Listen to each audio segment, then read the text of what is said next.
All right, good. So let's get started then. If you can establish quorum, that would be great. Thank you.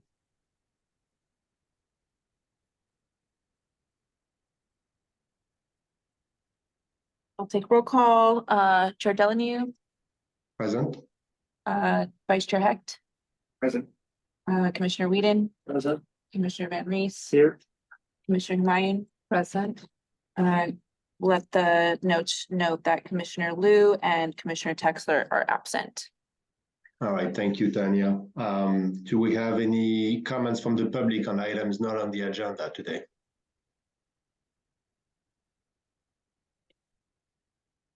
I don't see anybody on Zoom, but I don't know if there is anybody in the room.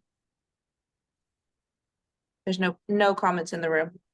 Okay, all right, so good, let's move on. All right, let's start with the Environmental Commission meeting minutes from the last meeting.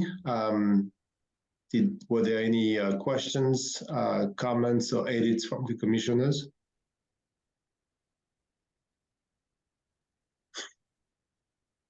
Commissioner Whedon did send some edits via email that we corrected and uploaded. Okay. So I'm noticing maybe something on the tree protection ordinance that's different in my recollection. Motion by Commissioner Hecht, seconded by Commissioner. With a request to further review tree replacement ratio. There was an amendment to a request, if time permits, to review with the subcommittee before presenting to council. I'm wondering if that should be captured in there. yeah, we can update those minutes to reflect that. So I'll note that.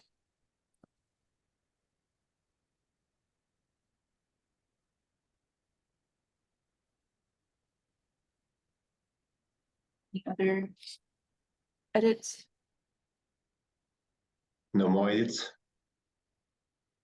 Okay, can I get a motion to accept the meeting minutes with the edits that were discussed today and sent by Commissioner Whedon before the meeting? Motion was subject to the changes. Second. Okay, I'll take a vote. Chair Delanu. Yes? Vice Chair Hecht. Yes. Commissioner Whedon. Yes. Commissioner Van Rees. Yes. Commissioner Mayen. Okay, motion carries. Okay, very good. Next item on the agenda is the October meeting. So I believe staff wanted to change the date of the meeting. So that is a city holiday. Yeah. So, therefore there wouldn't be a meeting on that day. So just wanted to bring it back to the commission to see how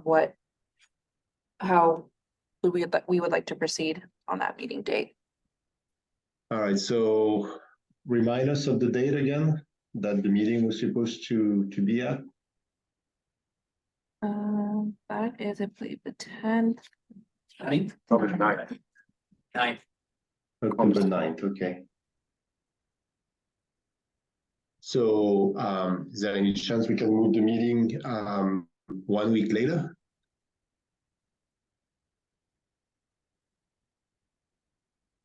I will not be able to join.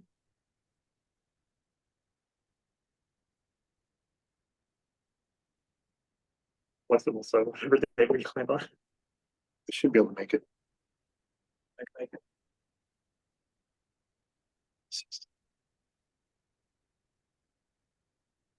So would the 16th be okay then, except for Rashina, I guess? And then I would need to follow up with Commissioner Liu and Texler as well. You're right. I mean, the other option is to do it the 23rd, I guess. Yeah, you can't do that. There's another city commission at the same time. So the 23rd Okay. is not an option. Okay. Is So the let's, yeah. Is the Let's- second an option? October 2nd. That there's, yeah, that one.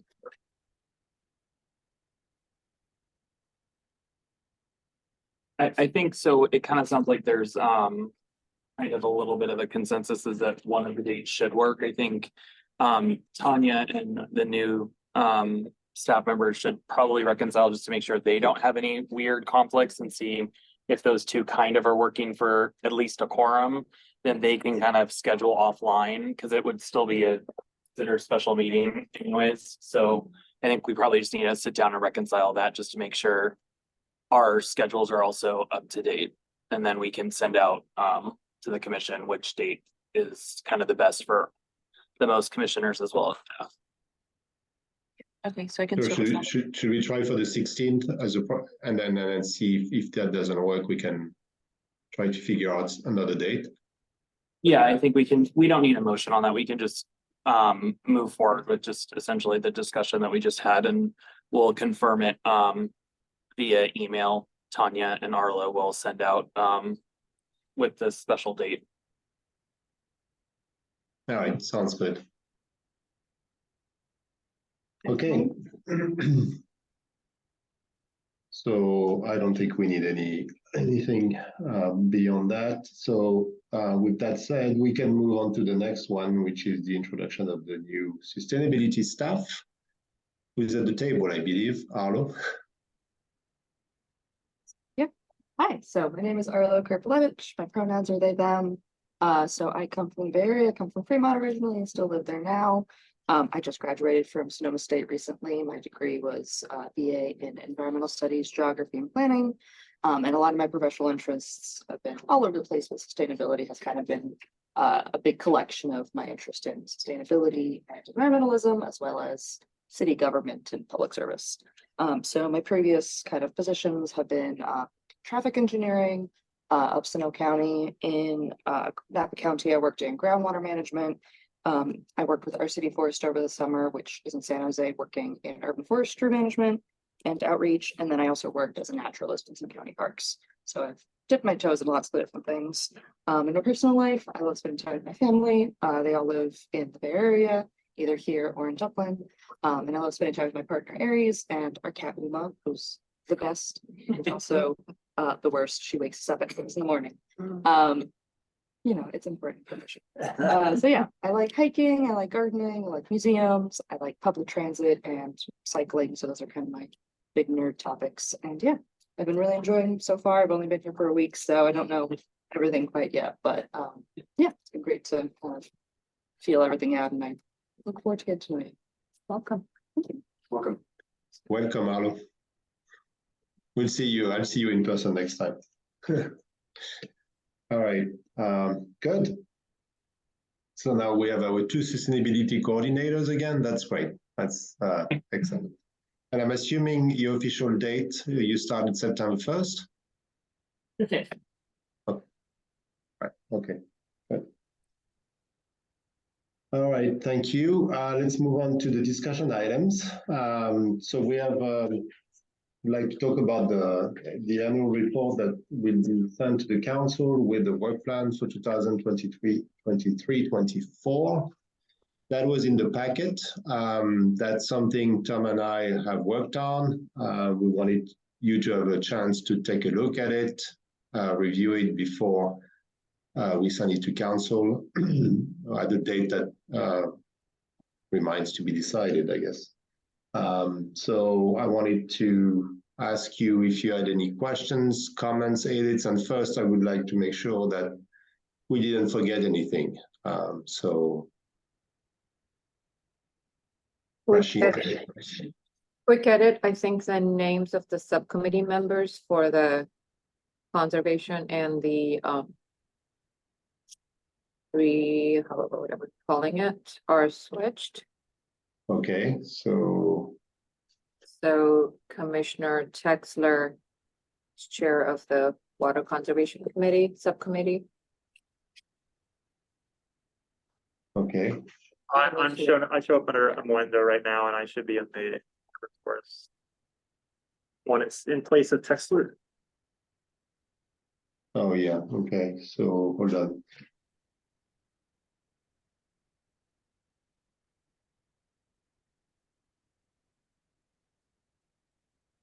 So resource conservation should be Humayun, Lou, and Texler.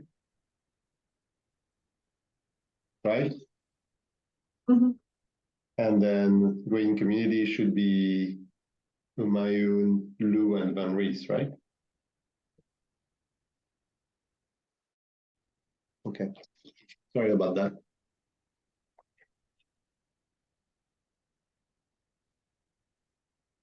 Any other changes? I want to ask one question regarding the purpose, just because we titled it accomplishments. Are things like having a meeting with certain people to talk about something, or should that be on this sheet, or am I reading too much into the header? Yeah, we usually mention in what we send to council everything we've done during the year, so that includes meeting with people Okay, and reports we got from various people invited to come to the commission's meetings. Yeah. that's all I should know.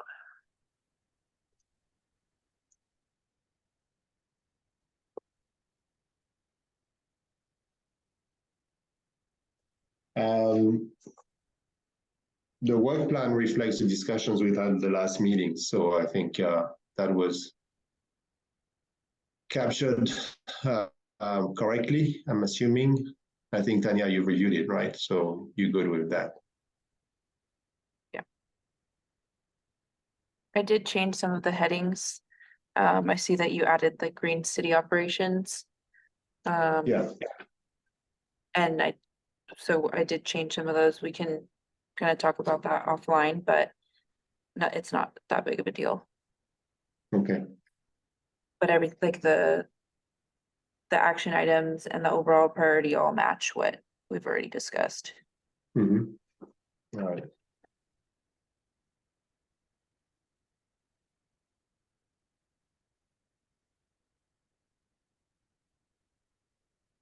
Anything else?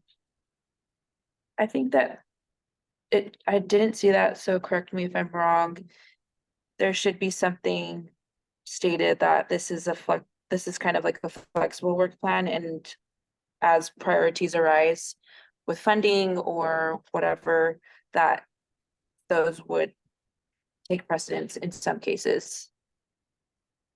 Yeah, so it's in the pages before. It says that the last section, it says the commission has identified several actions for 2023-24. 3 are being prioritized, and additional actions listed in the table will be moved up the list based on progress or available grant. Yeah, so items not listed on this work plan could come up based on priority as well, is what I think should be added if everyone. Okay. Yeah, it makes sense. If something comes out of the blue that we need to look at or discuss or get done, we should have the flexibility to do that. So, question, I think in the previous rep, we did have, develop, the urban forest master plan as, something to research for grants. And I know we agreed to move it down to the bottom, but I feel like I'm not seeing it anywhere. So I'm wondering if that was taken off. For a reason. Even without, It's an error. or maybe I'm just not. No, it's not there. I was just not sure if our discussion just led to it. Yeah, saying on it's the not. original one. Yeah, we talked about moving it to the bottom. We hadn't talked about removing it yet. I think we just haven't lost somewhere in trouble. You want to add back the tree master plan? Is that what you're saying? Yeah, I'd like to see it there as Mention something, at least. it's something to look for, as, you know, keep an eye out for funding opportunities. So that if something does come up, then we're able to jump up and try and grab it. Because I mean, I think yeah, I mean- these grants come around in cycle sometime in October or something like that. And if you at least leave it there, then it's on our radar to think about. Yeah, I think especially Yeah, I since think it was there the before. way we had it before was that we were going to do some work to figure out the scope of the project. And I think we decided to remove it because we didn't want to add any more work at this time. We can, I mean, we can list it as, but I mean, I don't think there is any action specific to it right now for 2023-24, except, you know, if something comes up. But I mean, it's almost like for any other action in the cap, right? If for whatever reason we're aware of a grant that can help with one action, I think we should potentially move on it. I'm okay with I mean, that. I don't know how everybody feels about that. I'm open obviously to it.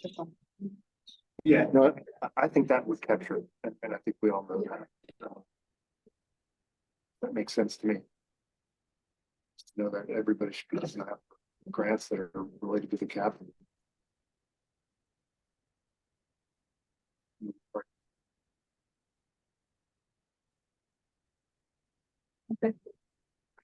I'm So okay with Tom, that. I'm sorry, I just didn't get that. Did you Oh, yeah, say, no, what did I you think say? we're in agreement. We are in agreement with you. So I think what we agreed is that we don't need to put it specifically back on unless there's more discussion to be had. But in general, for any item on the cap, as you suggest, to keep our eye out for grants and opportunities. Okay. So we leave it as is right now. Right? Yep.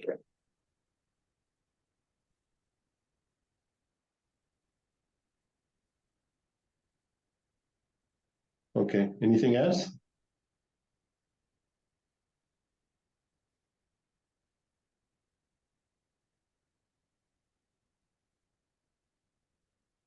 Okay, do we need to take a motion, Tanya, on this one?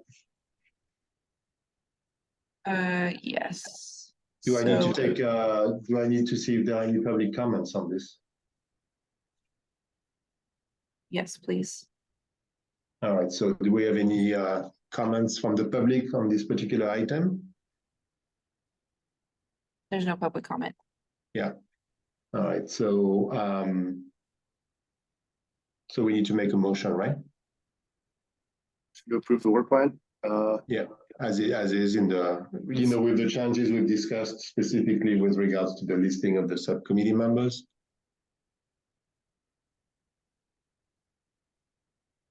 It's not, it's on the annual report. Basically, it's a motion of the annual report to finalize it and present it, and then to staff to finalize it, present it at the appropriate time. I'll second that motion. Okay. Motion made by Commissioner Whedon and seconded by Commissioner Hecht. I'll take a vote. Chair Delany, Yes. Vice Chair Hecht. Commissioner Whedon. Yes. Commissioner Van Rees. Yes. Commissioner Humayun. Yes. Okay, motion carries. So I actually have a question about the timing. So we still don't have a date for a council meeting. Joint council commission council meeting. Should we just send it to the council? I mean, I'm happy to send it to the council with a note. I think the motion was that the staff should present it at the appropriate times. Figure out when it should be presented to council. Yep, so the council's working on that, so I would not recommend sending anything directly to the council. So there recently was a violation with the commissioner handbook by other commissions. So I would allow staff to take this to the city council when they are directed by the city manager when it's appropriate and agendized. So that might be in the next month or two. So we will let you guys know once it's been transmitted and then further discussed. Okay, sounds good. All right, thank you. Next discussion item is about the single-use plastics ordinance. And we'll present on that.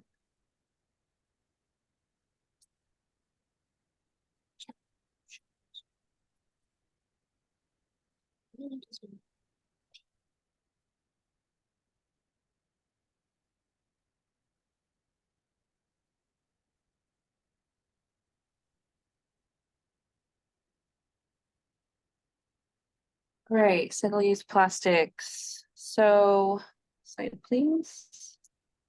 Why are we doing a single-use plastics? Just a refresher. We want to ensure the reduction of plastic pollution, increase resource conservation, and protect the health of our community. There has been some work previously done pre-COVID on this ordinance, and we're basically picking it back up in a post-COVID world. And so there are plenty of reasons why. And next slide, please. And so we basically have picked up some, we reviewed what the subcommittee had done previously and also where other jurisdictions were at after COVID.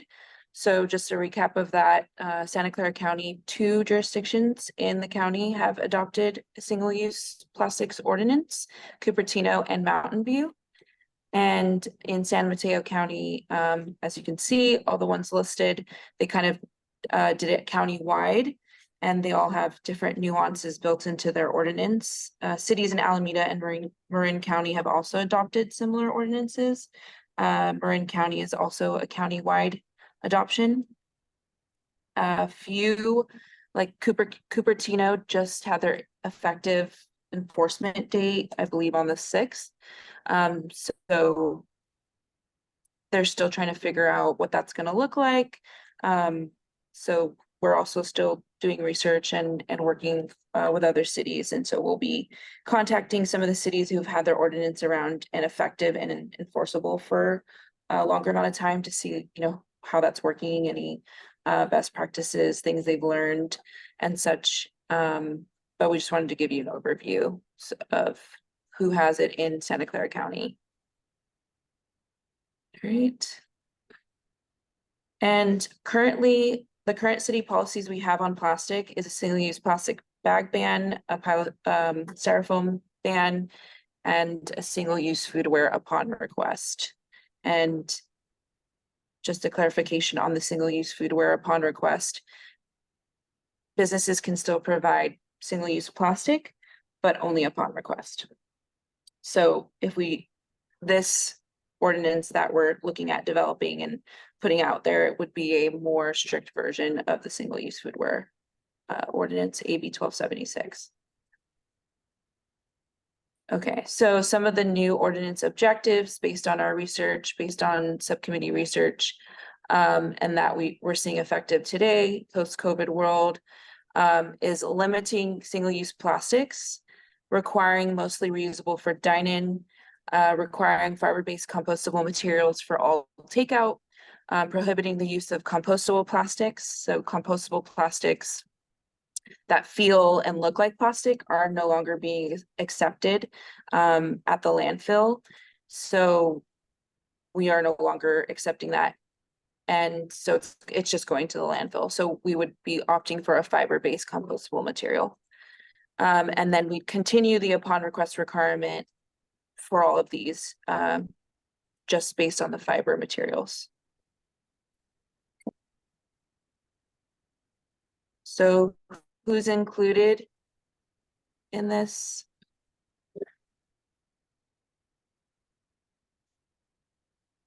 Oh, that's weird. That's mine. Okay, well, there should be a slide on who is included, and we can discuss that more later, but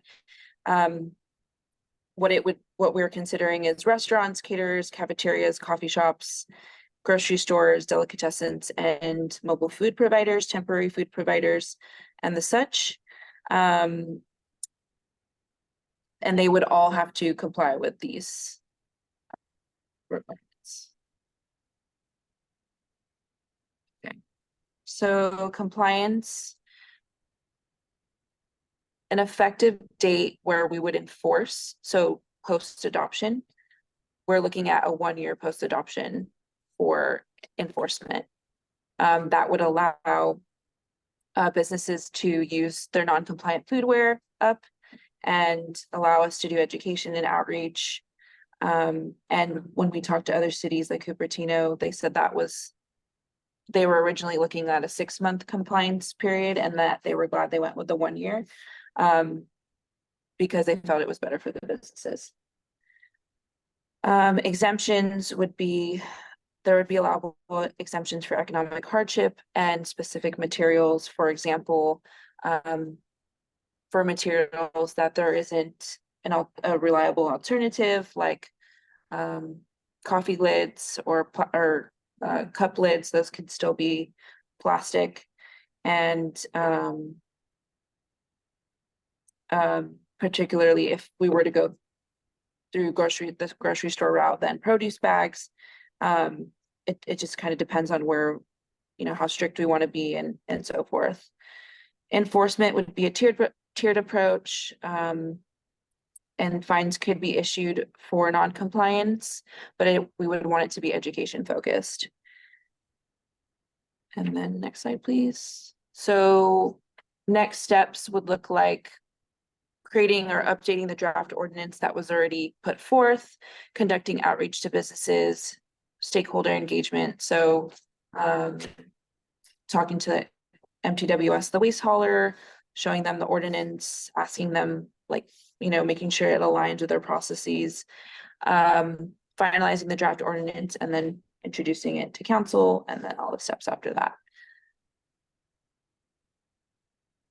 And that's essentially kind of what we're looking at a high level for this ordinance. And we still have more research to do. We still want to reach out to other cities just to see, best practices. But we wanted to give the floor to all of you to discuss any policy questions that you may come up with, or ask any questions and comments at this point, or have any questions or comments. Thank you, Tanya. Very good overview. So let me just open the floor for questions first regarding the presentation and what we're trying to achieve. So I'll ask the commissioners to, I'm going to ask you if you have questions for Tanya and staff. I have a couple. So things that you had mentioned, a couple of things are exempt, like coffee and cup lids. Is that the entire list of things that are exempt, or is there anything else that would be exempt? That is not the entire list. That was just an example. Mhm. So let's see, let's get out here. So similarly to other jurisdictions,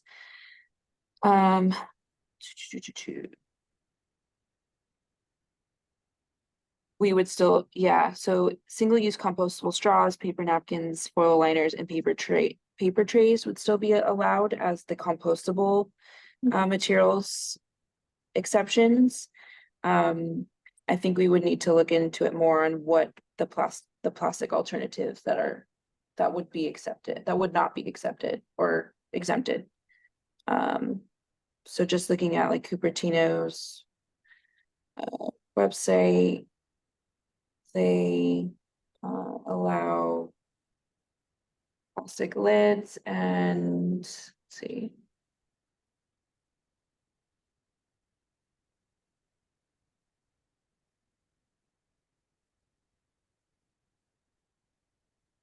Essentially, we would still have to do more research on what those alternatives would There be. might. But there could be more.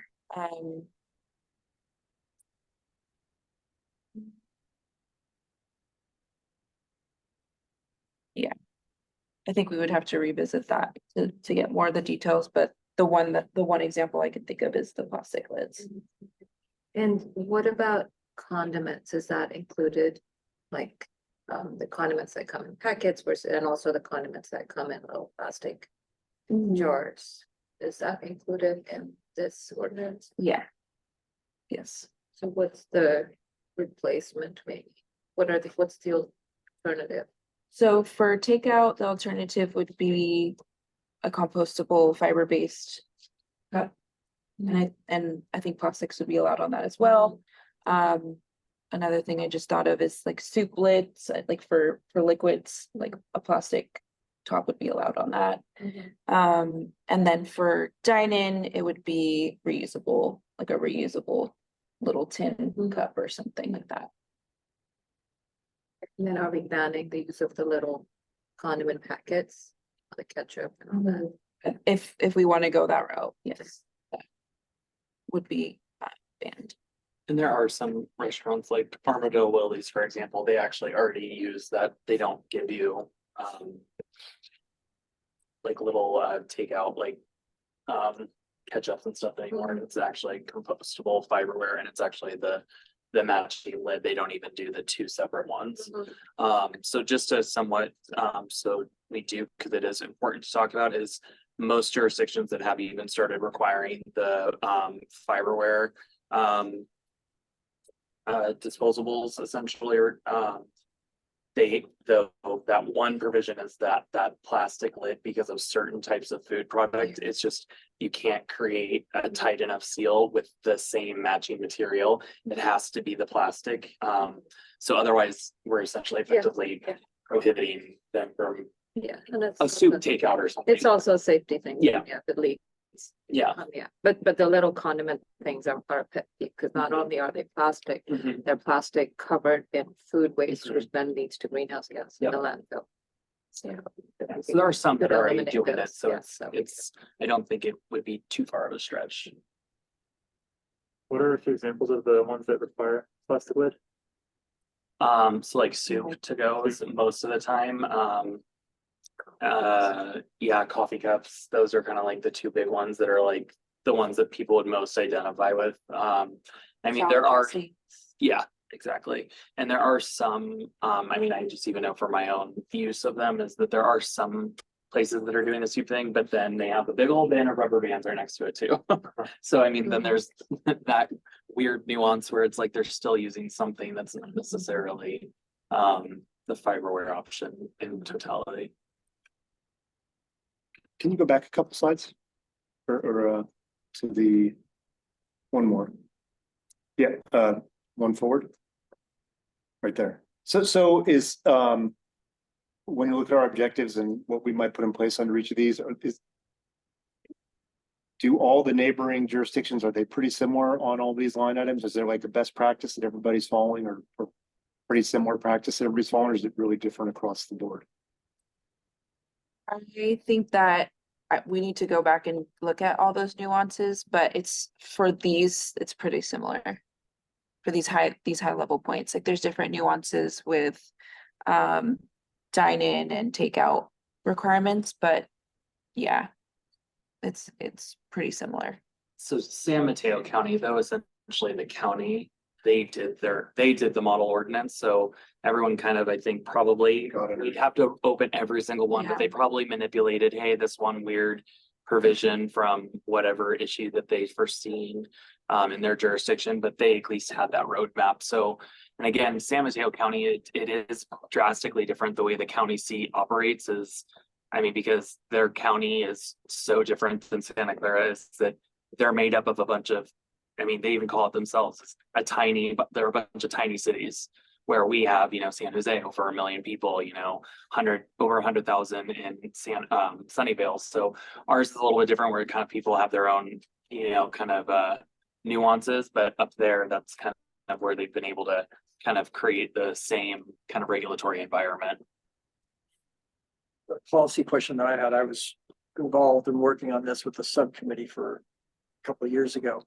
But at that time, it was being driven a lot by Mountain View's efforts to put it and coordinate it through the county to try and develop a Santa Clara County model ordinance. I assume you've checked with the county and it's dead on arrival in the county that they're not picking Yeah. this up, because they had presentations to their waste group and so on a year and a half ago or so. And, is there any motion or traction to get a similar type of model ordinance for Santa Clara County?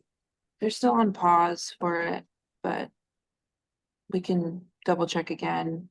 I think that yeah, they're still on pause. I even looked on their website and stuff and I didn't see the file that you had sent, I couldn't find that online for their model ordinance. But yeah, they are not picking it back up right now. it wouldn't be online with the county yet because Yeah. it was a subgroup that did that and they made a presentation to a subgroup of the waste. You know, Yeah. there's about 3 tiers in the recycling program in the county. But the point is that they had some traction there to try and get a model ordinance within the county and would be worthwhile to track that down maybe through Mountain View or Cupertino. They might know it because if they went alone, because things weren't happening, you might be able to find through those groups as to why things aren't happening or if anything is happening, or who to contact in the county. Yeah, I think honestly is that, just honestly anecdotally because of everything that we got hit with COVID. And, I think that anybody that was touching something to do with foodware ordinances, like right before COVID and obviously during COVID, I mean, if they weren't already pretty much at the finish line, it's like they're gonna be starting this all over again. And that's just from kind of even just the industry perspective of like the supply chain and everything is folks, I mean, there was, you know, with the executive order and things of the county seats. So when I was at the county of Riverside before this, as the assistant director, we had something that went above and beyond the executive order from the state for the foodware establishments so that they did not have to get impacted by a lot of it. So that it opened back up the access, unfortunately, to styrofoam, certain things because they literally just couldn't get their hands on certain things because the restaurants were just getting depleted, you know, from what was in the supply chain at the time during COVID. So, but I mean, like, for example, I mean, San Mateo County is our neighboring county. I mean, the fact that they have the model, I mean, there's not going to be anything that's so superly drastically different from county to county, other than when it comes to how the haulers have to, you know, accomplish what they're doing. So I mean, I think there's a lot of good stuff out there, but I mean, even looking at what, you know, became effective in Mountain View, that just happened January 1 of this year. There's, I mean, Cupertino, when was it that theirs went into effect? It was last week, right, Yeah. on Wednesday, when we were looking at it, and it was, so, you know, those two agencies, they don't even really have, you know, comprehensive data to say, oh, is there something that's so drastically different in these two jurisdictions that are standalone agencies in the county? I mean, if we're gonna look at anything, we have to look at San Mateo County, because otherwise I mean, there's no point in looking at neighboring or peer jurisdictions because they don't have data to support what they did other than just the outreach efforts, which, you know, for better or for worse, each jurisdiction is gonna have a little bit of a nuance to it. And we attend the TAC meetings regularly, so monthly, so I've asked them. I haven't got an answer on it there. When they're restarting it. Do we want to wait, or is that the No, suggestion? it's not a wait. I'm just making sure there may be, because there was a motion, there was movement there. And Mountain View and Cupertino went forward, but other communities within Santa Clara County may be moving forward as well. And so you're right, you want to get the data that you have, but maybe some of these other communities that were involved with that program before it died, maybe are picking it up again as well. And how are they approaching? That's all I'm saying is don't leave some potentially valuable data if it's there. If it's not there, Right. then you keep going. I Because guess it's better to have an ordinance than not have one. So yeah. Well, and that's the one thing that I will continue to say to this community is ordinances are not meant to be like the 10 Commandments. They're meant to be iterative. So we're gonna have to change and adapt. I mean, the codes change because the people change, the community changes. You know, it just has. I mean, for example, I mean, the fact that, I mean, it's me and Tanya have joked around about it is, you know, this time next year, it's going to be 10 years since the state of California prohibited plastic bags. I mean, that's crazy to say that it's been 10 years already. It doesn't feel that it's been that long. But, you know, like we've talked internally, you know, I think something that the commission that we could peel back a little bit is, you know, we still have operators such as, you know, Safeway, for example, that you can still buy a 10-cent bag. Well, but then you have people like Draeger's and you have people that are Whole Foods, 2 other grocery stores in the city of Los Altos. They don't have plastic bags at all. It's not an option in their establishment. So why are we not just taking our ordinance by amending one line and bullet point in that part of the ordinance and kicking up the, you know, what we're wanting as a deliverable. See, and that's one of those things where I'm like, that's low hanging fruit and that's something easy to accomplish, but why would the commission or the city as a whole, why would we want to talk about it for another 6 months? I can amend that and have that to council in a month. I mean, so some of these things, like if we talk about it too long, we're just not going to get any of what the climate action plan wants as deliverables. But so, yeah, we can definitely reach out to some of our partnering people, you know, in other jurisdictions. But it's interesting is that, you know, some of our neighboring cities that they're very much like us, they rely on the county. And so if they haven't pumped anything out recently, we're probably just County of Santa Clara not wanting to take too much of a position on something yet until they feel that it's more prudent. I'll ask one other policy level question is, because I know that there was some discussion, and I don't know if this is the case in San Mateo and others, but there was discussion of similar to go to a grocery store and you get a plastic bag, you have to request a bag and you know, you're charged for it. There was some movement underfoot of charging for cups, a cup charge. I don't know if that's something still on the radar or a potential, or if it's dead on arrival in these other communities, so you don't want to charge, you don't want to go there. But that may be a policy related thing that you can think about as to whether or not it's a good thing or it's a bad thing for themselves. So I think, Tanya, which ones do you know? I know that you said someone's doing it. City of Berkeley and San always Anselmo No. are the ones charging for cups right now. It doesn't seem like other people Yeah. have taken that up. And it may not be appropriate, but there are things like that was discussed at this time as to whether or not those types of policies should be brought forward. Yeah, no, something like that, we would need to look a little bit into, like, specifically what is Berkeley, what are they doing with that charge? So like, I mean, like the California, you know, recycling one that we get like every time you buy a pack of soda or something, you know, that obviously goes into the recycle funds, you know, for the state. But so if there's a local essentially fee that's associated with it, why would that fee go to the vendor themselves as an establishment? Because they could conceivably just raise their rates to whatever they need it to be to accomplish, you know, paying the cost recovery for themselves.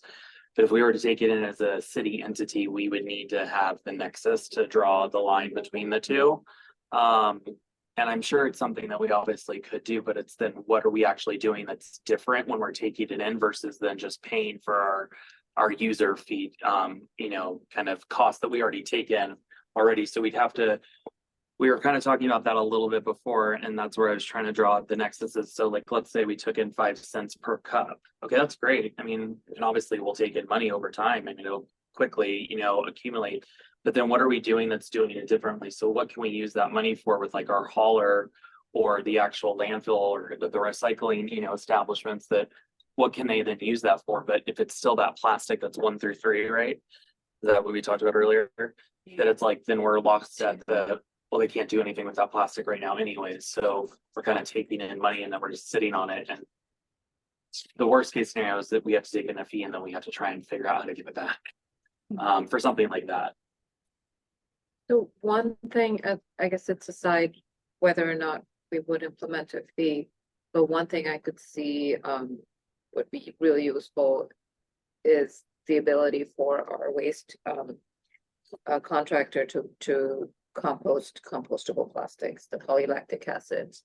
They just need a slightly different, I mean, you know, piece of equipment that raises temperature, etc. But those things are designed to be compostable.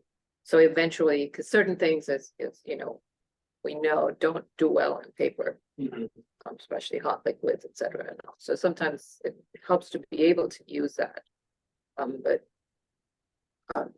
not being able to compost those is a challenge, because that's just equipment investment that the leaseholder isn't doing.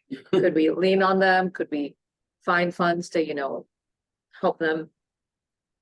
What would be the landfill? Because the compostable goes to the landfill. So it'd be like Newbie Island.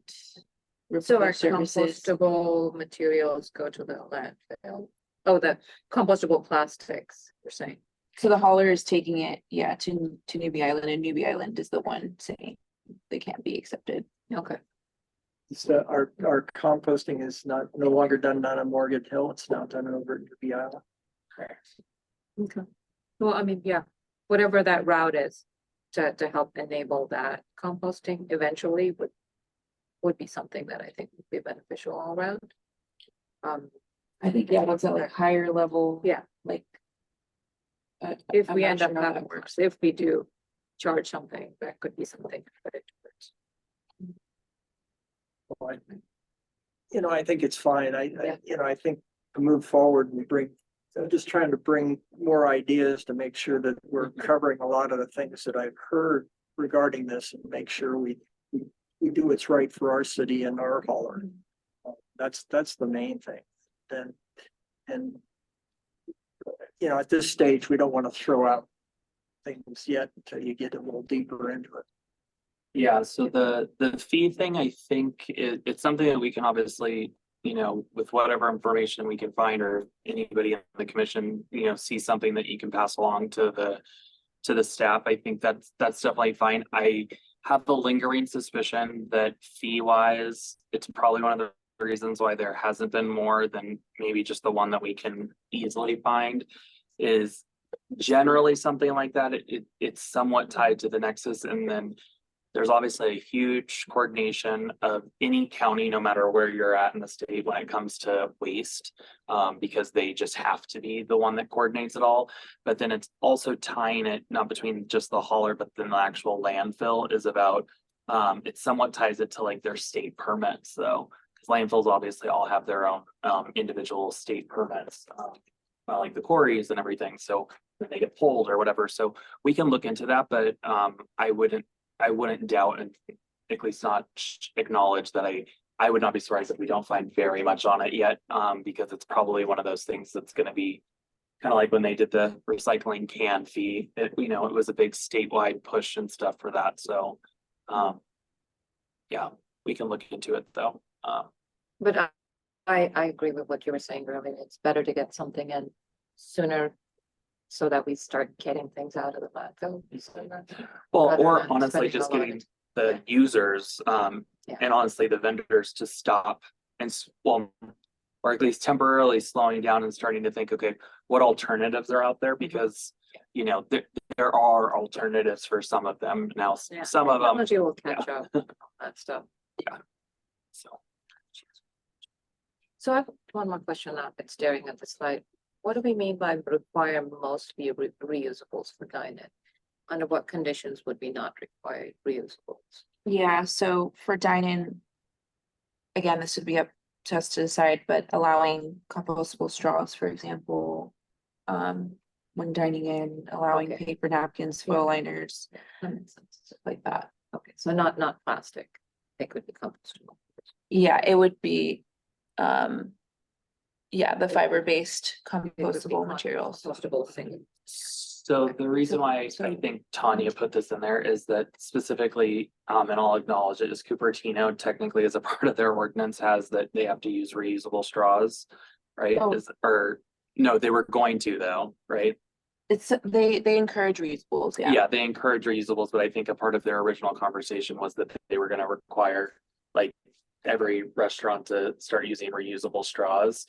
That's gonna be a huge shift in what like the population wants to do. So I think we can encourage it, kind of like what Cupertino ended up doing in their final result, but I don't think we're there. That's a huge shift in people's usage patterns. And there is the food safety issue with straws, reusable straws. But those are still the on request, right? Yes. Yeah. The single-use Still want straws. everything to be If I upon can drink request. straight from a cup, I can do that without a straw. But yes, that is already, implemented now. And of course, like, I think it goes without saying that there will be like exceptions for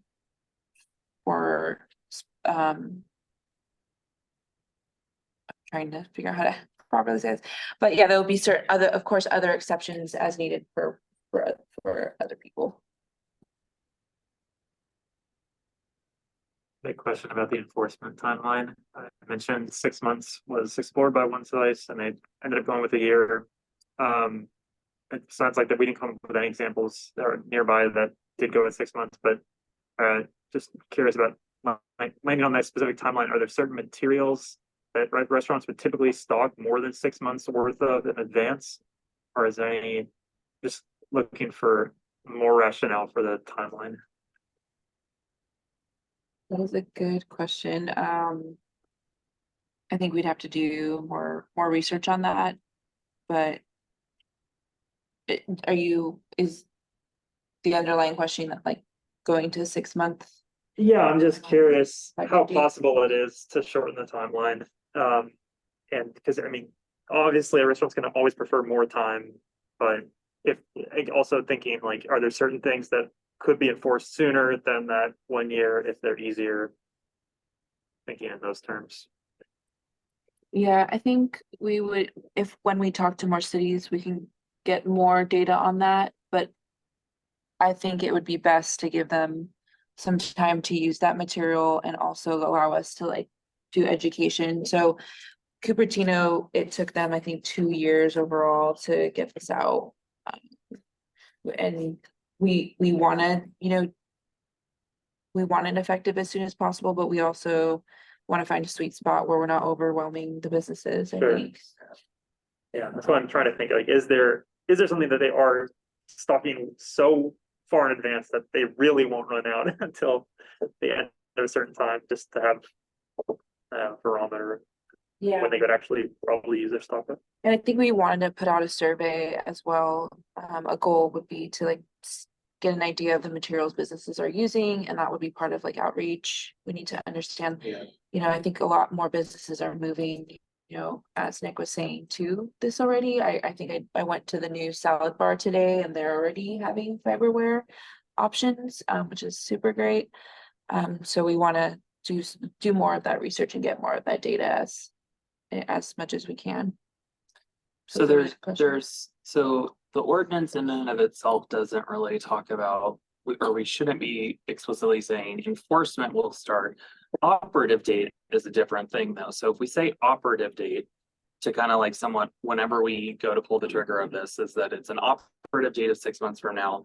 But realistically on, what we always say is like, there's inside voice though, as a part of this discussion, where we then realistically, if we go out there, because me and Tanya has actually had this conversation directly in the last couple of weeks is, it is not sustainable to say, hey, you have an entire brand new sleeve of all these to-goes. Don't use them. Actually, I want you to throw all of them away. And I want you to now use this fiberware thing that hasn't been used, that we just had to create, that has all of its own carbon footprint itself. No, you still use everything that you have, period, because you are 100% triple downing when you just throw it away. So obviously that's, we don't want people buying new. So maybe that's where we say its operative date is that it's in 6 months. Enforcement, however, though, is on, like the 1 year mark. And realistically, if we're, going out there and we actually visually see someone has, honestly, an invoice that says, hey, this came, 12 months ago and 3 days. Well, okay, fine. Use the rest for the next month, but we're not going to make you toss it. We don't want that. So, yeah, so I think that's kind of what we would probably do in actual practice. Makes sense. And I would hope that we wouldn't have people who would want to stock up on all of the stuff. Right. If that's kind of what you're thinking, but I don't think that's It wasn't the way I was much in thinking, our but control. yeah. I think the one, so anecdotally, in my personal life, an ex owns a restaurant. The one thing that usually they do stock up on or buy in an abundance of is the plastic cups, that's what we're saying is that's gonna be the phased approach, because in full transparency, Pete and Starbucks will probably leave the city of Los Altos if we say you can't have your cups, and Cupertino's not enforcing that with Starbucks yet either, because they have to kind of figure that out on a massive global supply chain kind of component for cups. So again, we can put it in there, but it's not going to be enforceable until we can really kind of curve that, because we also don't want some of our big, kind of companies just to up and leave right away.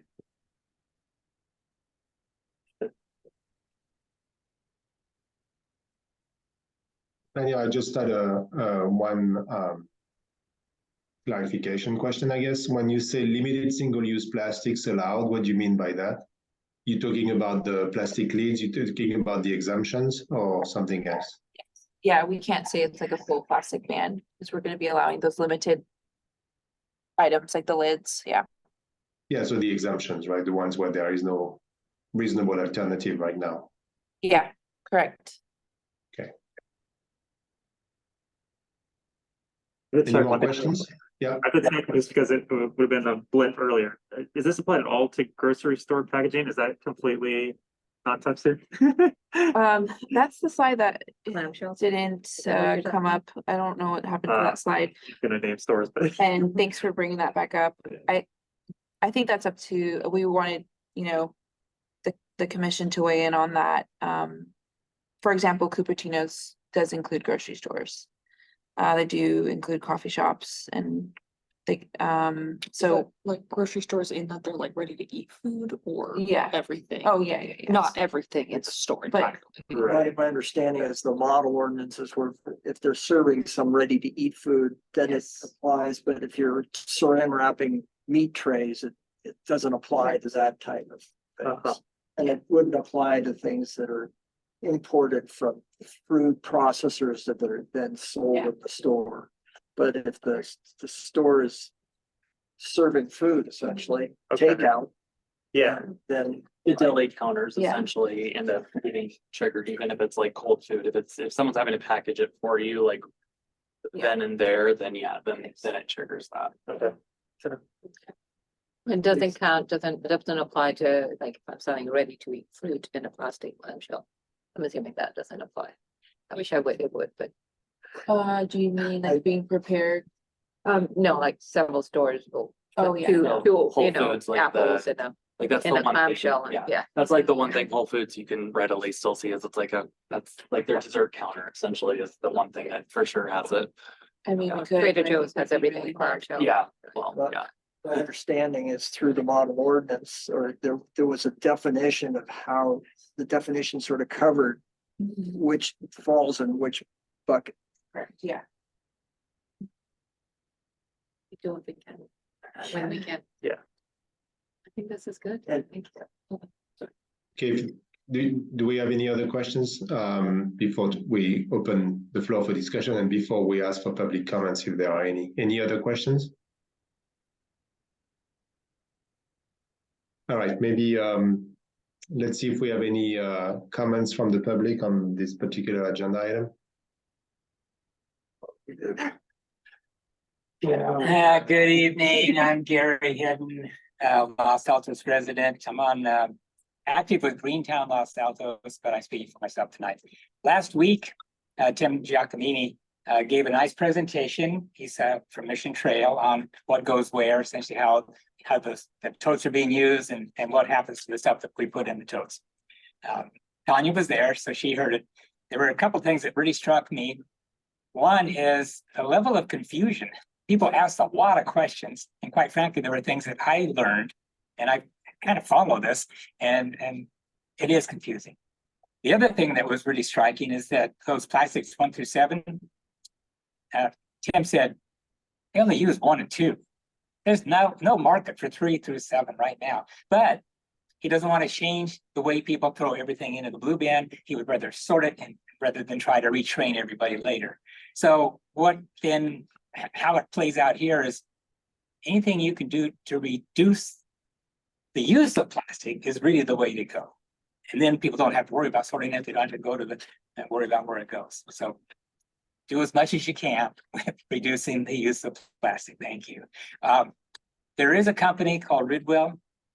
They don't have a presence here in Los Altos. They are in San Francisco, for example, and Seattle and Portland. They will take these 3 through 7 plastics and they can find some people who will use it. It's a small scale operation. They do require a monthly fee. And so maybe the bottle cap fees that you collect could be used to, I think you should talk to Ridwell and see what they might have to say, if anything.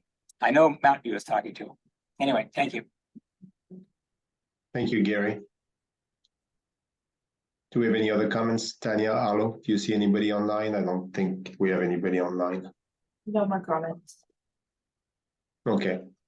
All right, so let's talk about this a little bit. I think we've had questions that led to discussions already, but just wanted to make sure we have a chance to give feedback. So it's kind of another question that I had, but I just wanted to clarify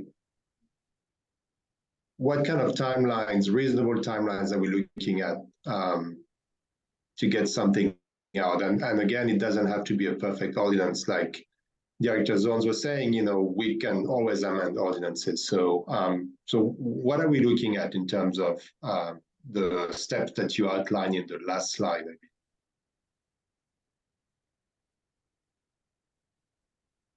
Yeah, I think that's something we need to discuss more internally, that's something we need to discuss more internally. But hopefully, if we can focus a lot of our time on this, then soon. But we do want to make sure we do outreach and engagement to our businesses beforehand. And meet with other cities as well.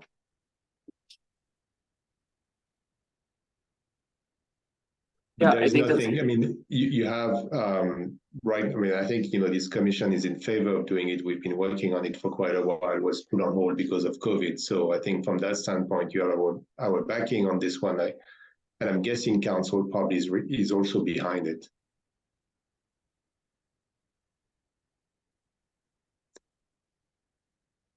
Yeah, I think this is something that the two staff members can work on drafting an ordinance based on what is being used in other cities. Continue to talk to other jurisdictions as folks are available. And then work with Anthony Carnesecca and the Chamber of Commerce to get a kind of stakeholder meeting that involves, you know, essentially the restaurant groups of folks to kind of come together. And if they want to participate, they want to participate. And if they don't, then they don't. And then we will do the continuing education during the 6-month kind of window period of it becoming operative. So I think this is something that could go to council at the very end of the year, if not at the turn of the year, with an actual ordinance.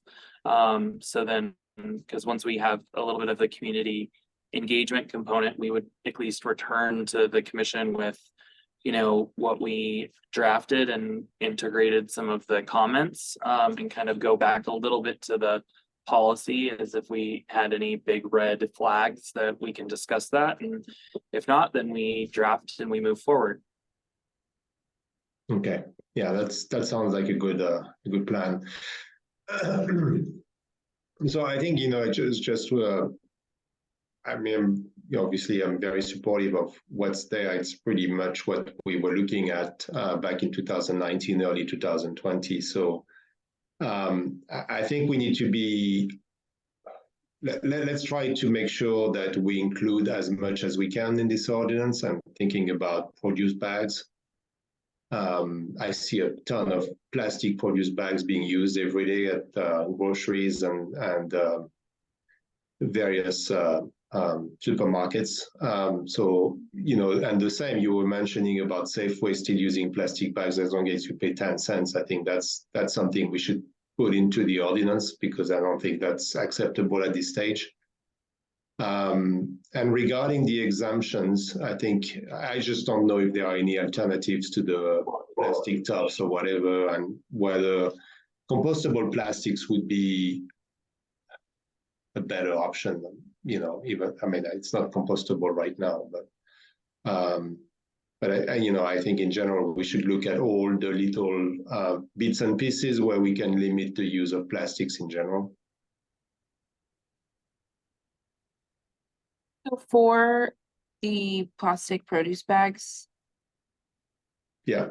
we'd have to double check with MTWS on if they would accept the compostable plastic produce bags. I know that I think there's a little bit of back and forth on that right now.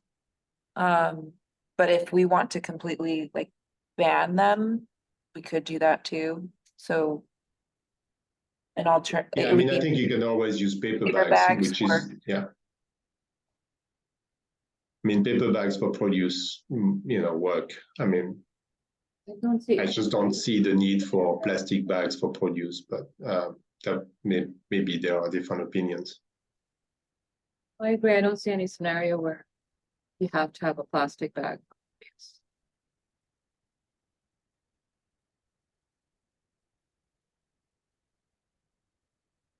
I think,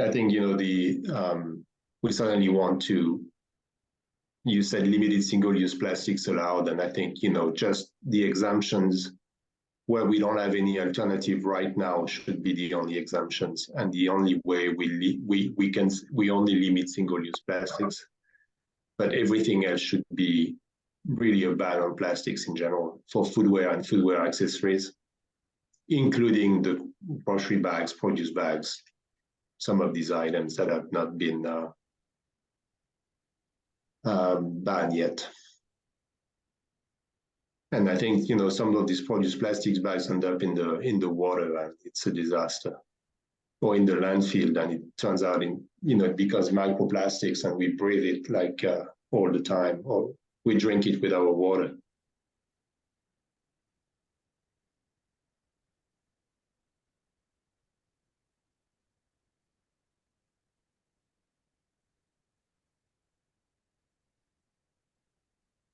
Any other policy comments or proposals, suggestions?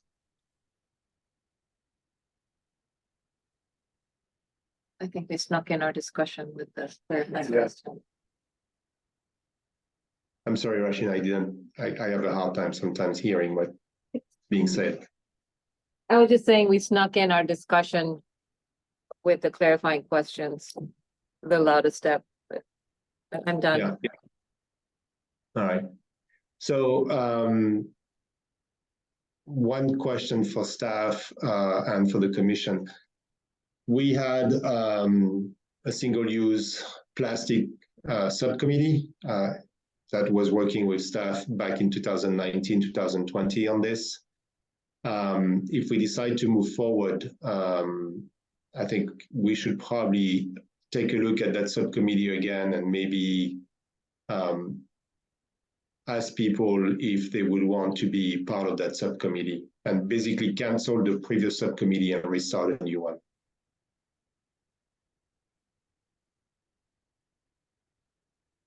So the staff is not going to be supportive of any new formation of subcommittees until the city council takes final action on a lot of their recommended changes.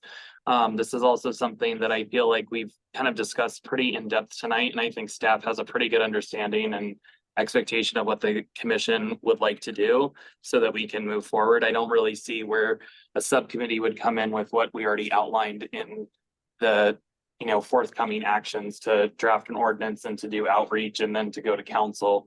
There's not really any necessity to do that.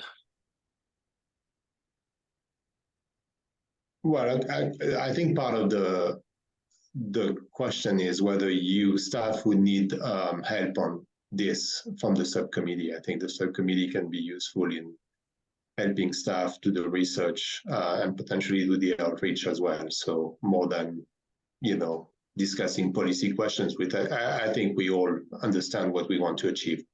That's the only thing. And I'm fine if we want to wait until we meet with council and make sure that we can move forward with such things.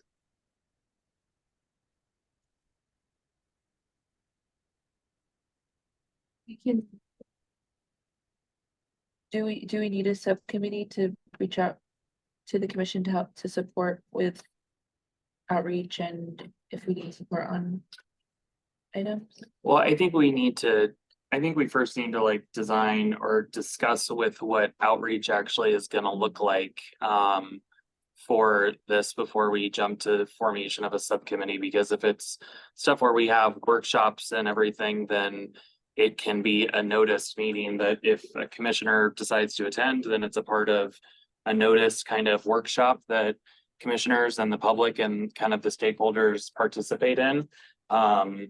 And then there's no necessity to have a standalone subcommittee. It would just be a commission action that if folks participate from the commission and then from the public, then that's just the participation component of the outreach efforts.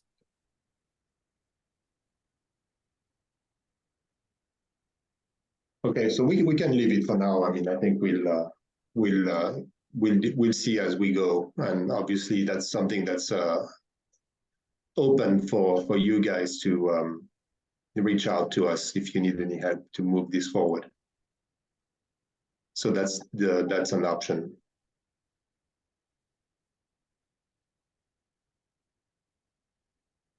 Good. Okay, any more comments, suggestions?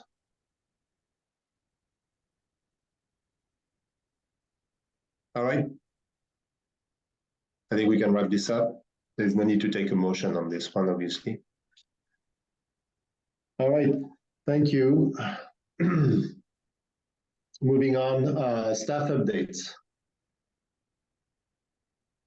Okay, so we're hoping to take the tree protection ordinance to council at the 10 meeting.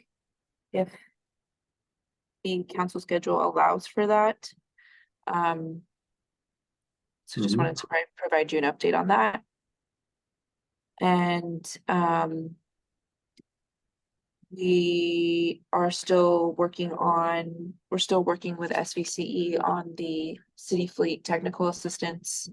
The single-use plastics has kind of taken precedence on that, but we do need to wrap up our efforts on that so we can continue that project with SVCE, because other cities are waiting in line for that free technical assistance. So that would be, the single-use plastics and the city fleet technical assistance need to, be our priority for the next few weeks or month. And I think those are all the updates that I had. Okay, so the Mwendo recommendation to just put it on hold for the time being, when do you think that is going to be presented to council as well? It would be presented to council as a part of the environmental commission's work plan. Okay. So when we meet with the council?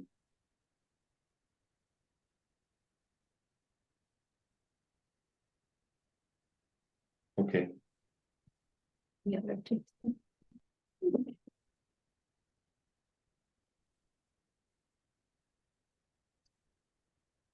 All right, any other updates? All right, thank you, Tanya. Thank you, Arlo. Okay, commissioners' reports and comments with updates from various council meetings.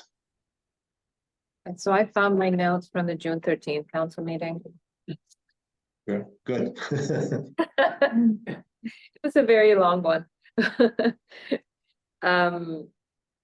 That was the one in which the council approved the San Antonio bike path plan, or the acceptance of the grant funds. So that was approved. I'm sure everyone knows about that. There was a major discussion on the budget, and that was adopted. I think the only thing to note for the Environmental Commission was on that one was from my notes is that Councilmember Flieger asked how the CAP priorities were funded, or what projects were put into the CAP, and if the question was if the Election Commission identifies any priority ones in the CAP that need how will those get funded short of getting grants? And the city manager stated that there's 25 to 35K available in the budget for general CAP projects, and there was 25K for the tree protection ordinance. So that was one thing to note. I don't know if we were aware of that, or where the formal details of that might be. And then Councilmember Flieger also added an amendment, not added a note in the budget to consider where feasible, when deemed in the best interest of the city, to make sustainable investments. So that was kind of nice to have that little. It was just a nudge, not a requirement. So I think Yeah. those were the couple things that I noted that were related to the election commission. The environmental commission. Okay, do we have, who was assigned to the July meetings? Oh, I was assigned to the, so if we're going in order, I was assigned to the June 27th, and I wasn't here for the last meeting. Right. But the things of interest, the Environmental Commission, at that time, the California state budget was just passed. And probably this is old news, but it included $500,000 for Los Altos Emergency Operations Center. It also included $200,000 for Los Altos Solar Street Lighting Project.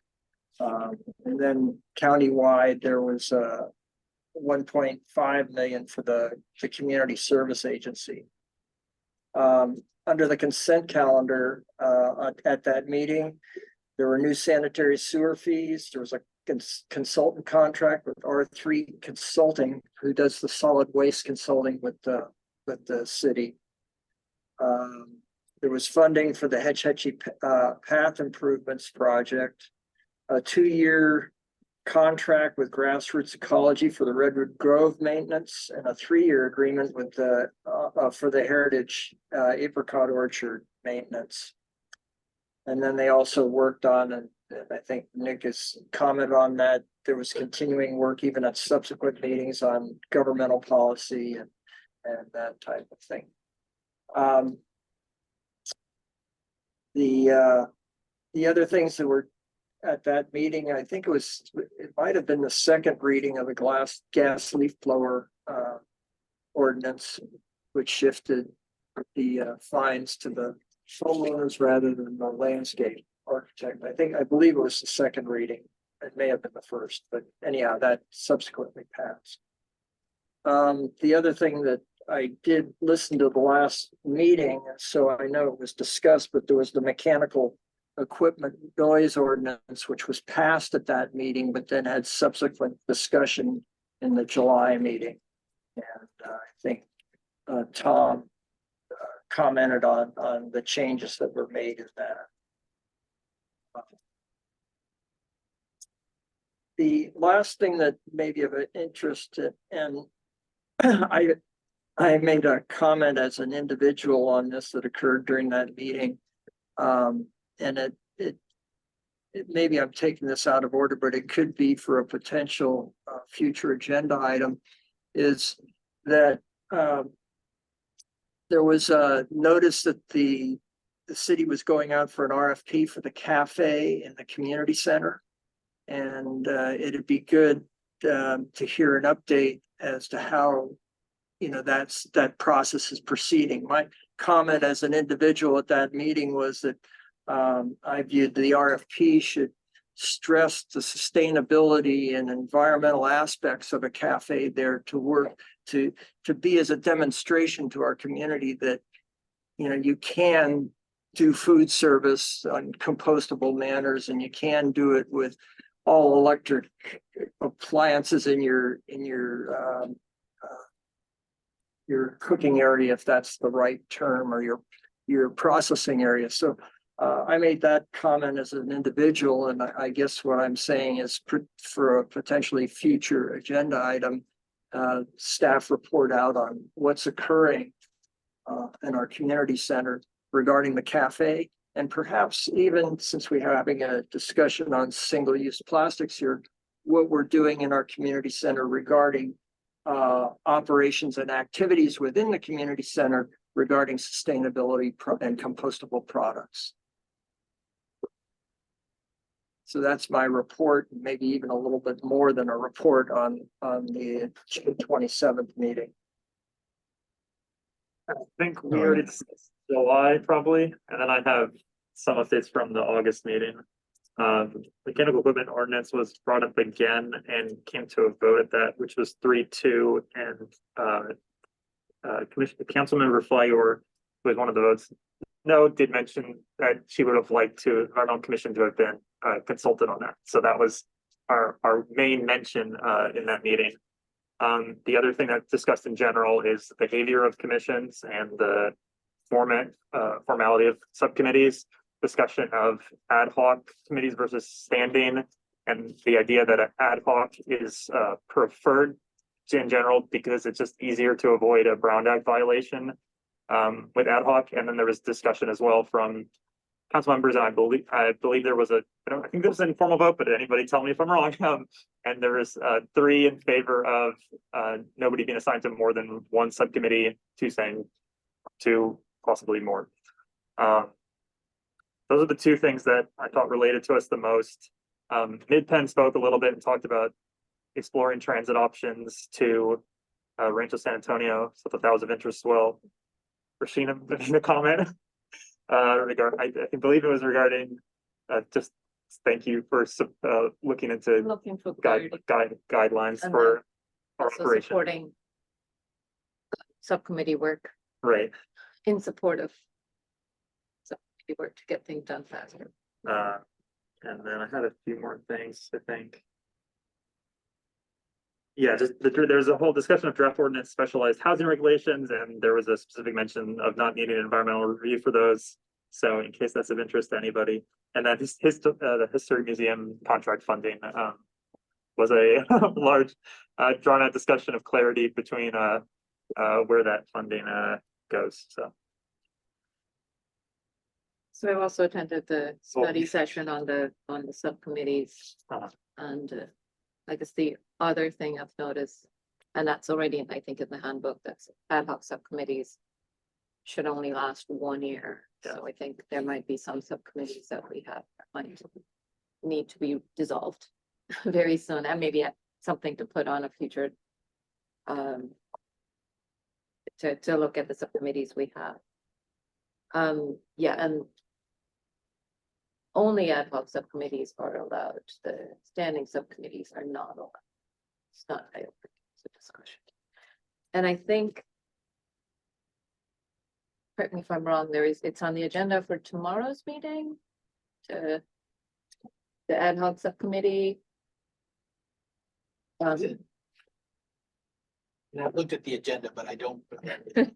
I think it was enough further discussion on that might be on the agenda for tomorrow's meeting, so we'll get more clarity.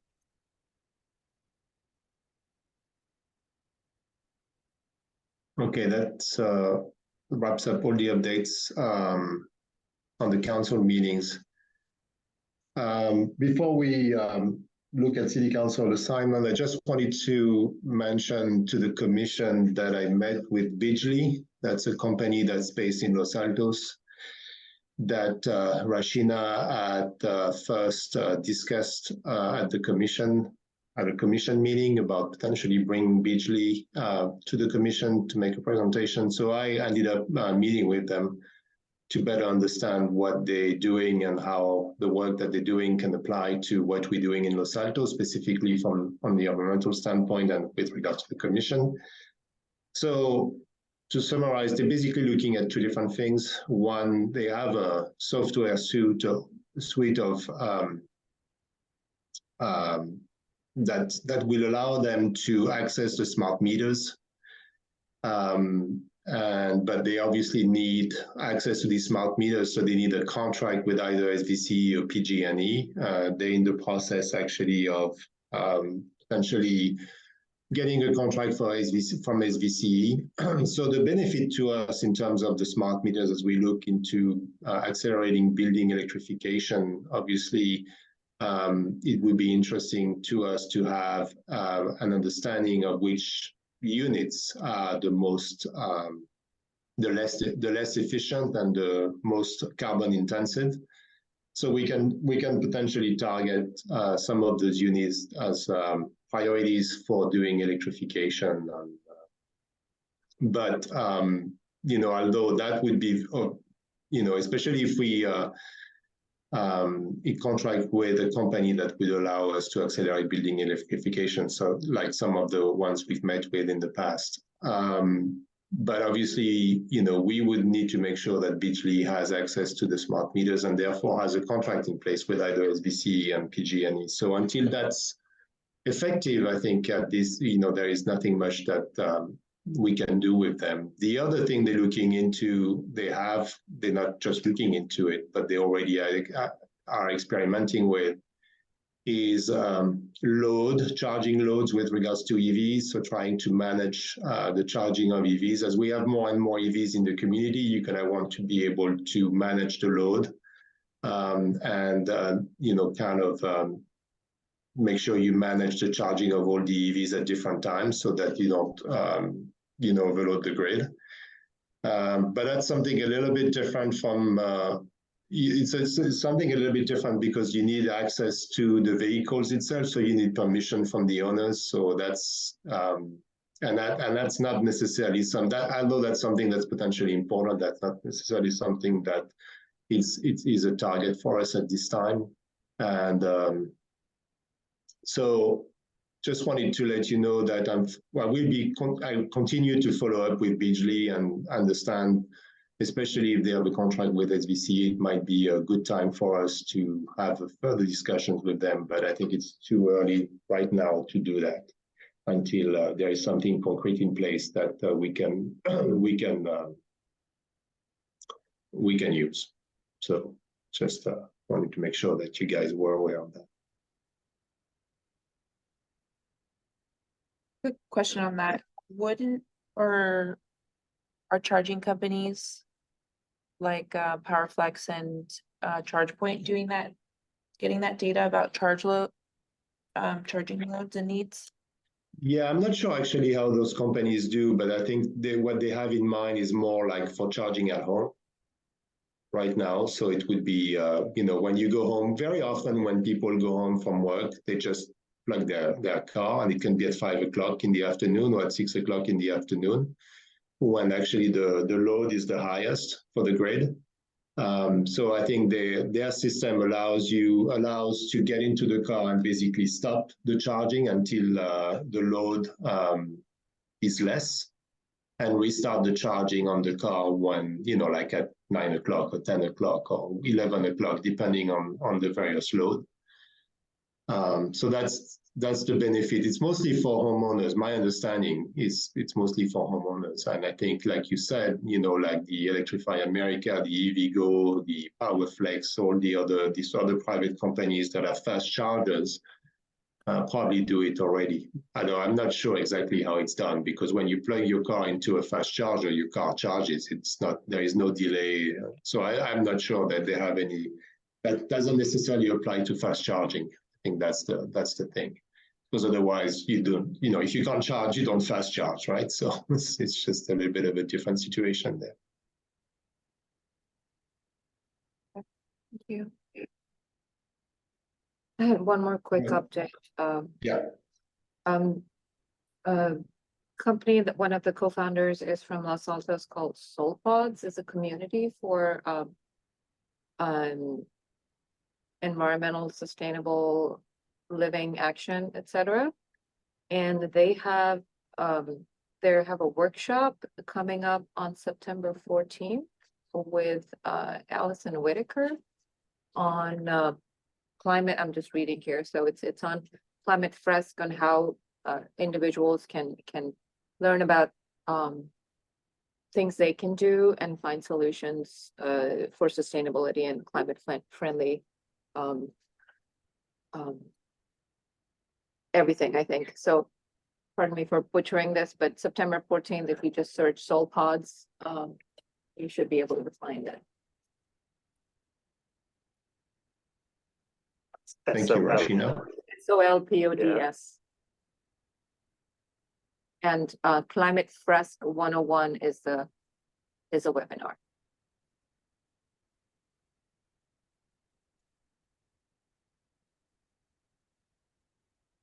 All right. Any more updates from the commissioners? All right. So city council assignments for the upcoming meeting. So we have already council assignment for the rest of the month, right? Tanya? Is that correct? I think we signed September. Yeah, I think we did, but I just want to double check, make sure we have all the dates. Yeah, we have 9/12, yeah, 9/12 and 9/26. Okay, so now we need to assign then the October council meetings, 10/10 and 10/24. I Take can do 10/24. 10/24. I'll Yeah. take 10/10, sounds lucky.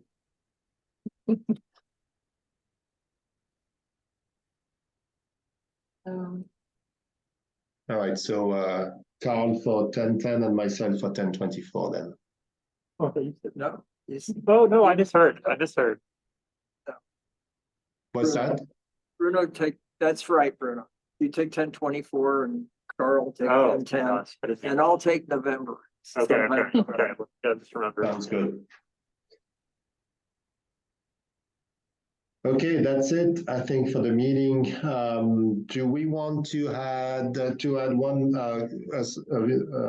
potential agenda item was mentioned today? Is that something we need to talk about at the next meeting So, yeah, let to me just. formalize it? Yeah, let me just recap and then if anyone wants to add any other items, we can do that as well. So we had a report out on the community center,